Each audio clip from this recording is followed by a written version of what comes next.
guys, Nick Stoll here with Stoll's Outdoor. I want to do a little kit dump for you guys. Okay, so this is my homemade haversack that I did a few years back.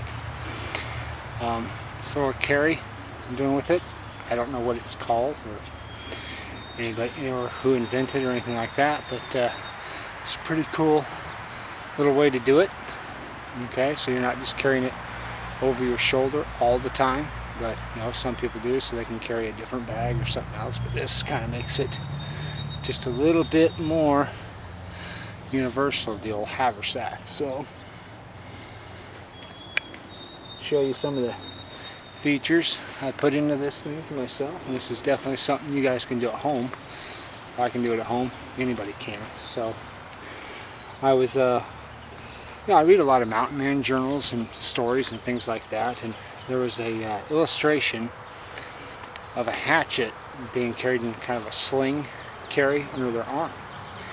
And I really thought that was cool, and I wanted to incorporate that into my haversack for my trusty old Transverse Brooks hunter's axe. I wanted to keep it with me. I didn't want to carry it on my belt or anything like that. I wanted to have it on my haversack, just like this, so I could carry it and keep it with me, whether I chose to or not to. And if I didn't want to carry it, well, it just stays right there, no problem. But I'm very fond of carrying a small axe with me, like this hunter's axe. On the side of it, I made these little pockets on the side to hold an Altoids tin. Okay, this one is my fire kit, the char cloth, things like that.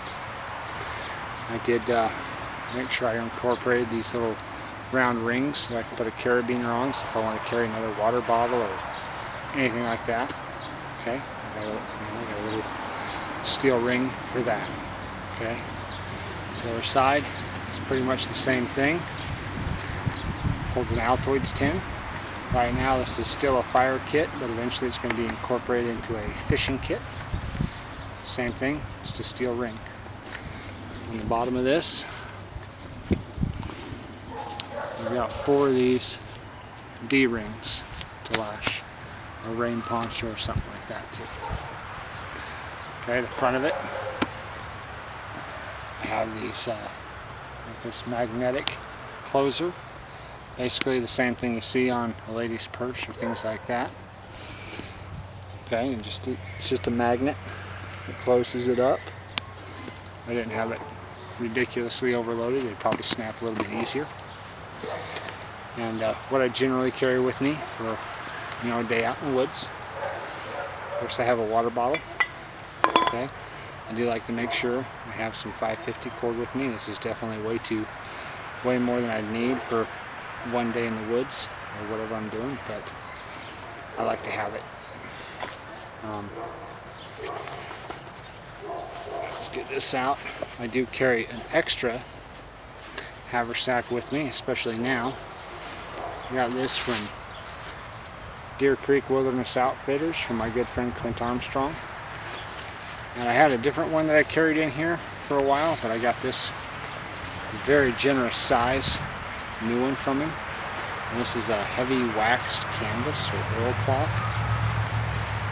And the reason I carry an extra one with me is this holds my kit.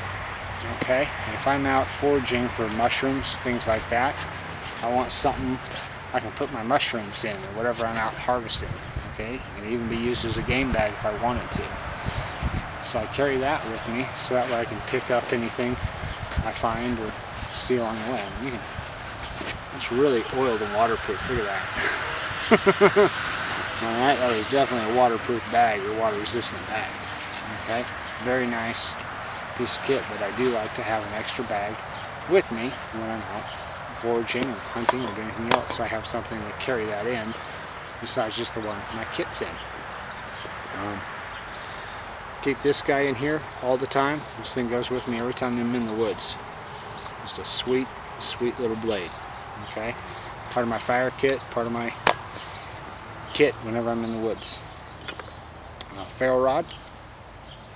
I like to keep a big one with me because when I'm practicing, I believe you should practice with a very big ferro rod so you can get a lot more fires out of it instead of just those little dinky teeny tiny keychain ones, which are good for an emergency.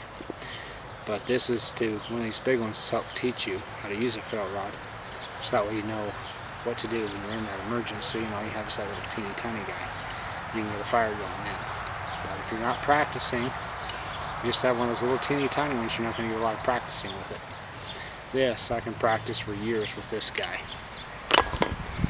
Another couple of things to carry with me. Okay, these are my woodcrafting tools. Okay, got a crooked knife in here, so I can carve out bowls or spoons, Cuscos, anything like that. And I've got a razor sharp more in here. It's also used for woodworking. Okay, so these are my woodcrafting tools. Well, if I get bored, need to carve something, I got it. Carry an extra piece of fat wood in here with me, just because. And this guy, it's just a little, getting pretty worn now. Carried it for a while. This is just a little tiny ditty bag. I got this, this came with my pocket hunting system from Self-Reliance Outfitters. Okay, but what I use this for, it's empty right now. I usually keep all my fire makings, my tinders in here that I collect. All my natural tinders and stuff that I collect out in the woods, I put it in here, keep that in my fire kit. It's empty now. I gotta go out in the woods and collect some more stuff, right? My flint and steel, I got a couple pieces of good flint in here. And this is my striker bag. So I like playing with flint and steel. It's one of my preferred methods just because it's fun. It harkens back to the old days. I do carry a small folding saw. This just happens to be a Baco Laplander. I've had this thing for about 4 years. No issues with it whatsoever. I haven't broke it. I bent the tip when I first got it. When I was first learning how to use one of these things, I did bend the tip just by overcutting and snagging the tip on a piece of wood, but I was able to just use my thumb and my hand and straighten it right back out. Still really sharp, still does the job. Right, I keep that in here. Cotton bandana, good for many things. I just need to dip it in the creek or something, put it around my neck or on my head on a hot day to, just holding some fire makings when I'm doing something like that, or just whatever. There's many things you can use cotton bandana for. Wound dressing, anything like that. And last but not least, I have a Hudson Bay tobacco tin. This is kind of my emergency fire kit. So when the chips are down, I have to get a fire going. With this, got a piece of lamp wick, a very small piece of candle, which is pretty worn out, but it fits in here. A Bic lighter, a small Altoids tin, and here I got full of Micro Inferno. Okay, excellent product. That'll definitely get a fire going. So wet weather conditions, that's my surefire for wet weather. And then of course it has the magnifying glass, so I can get a fire by solar ignition that way. But this is definitely my, when the chips are down and I have to get a fire going, I'll grab this. Okay, and I made this little, can't really see it, but I made that little deal to hold that right there. So it's right there where I can grab it easily. Anyway, but that's what I carry into the woods with me when I'm on a short trip or scout, hike, whatever you want to call it. Just a day in the field. All just kind of nestles in there. Sometimes you got to be a little strategic about placing things, but yeah, it's just kind of what I carry when I'm out foraging or scouting, finding a new place to camp. And everything just kind of fits right back in here.